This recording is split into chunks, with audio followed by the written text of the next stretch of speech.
Stefnt að því að hafa þjóðaratkvæðagreiðslu um Icesave-frumvarpið 20. febrúar næstkomandi að því fram kemur í frumvarpsdrögum sem lögð verða fyrir Alþingi á föstudaginn.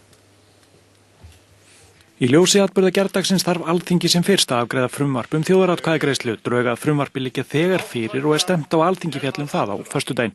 Í drögunum segir að meirihluti greiddra atkvæða ráði niðurstöðum í kosningunni, að kosningarétt, talningu og úrskurðum gildi atkvæða fari á sama hátt og við alþingiskosningar. Í drögunum að finna þessa hugmynd að spurningu.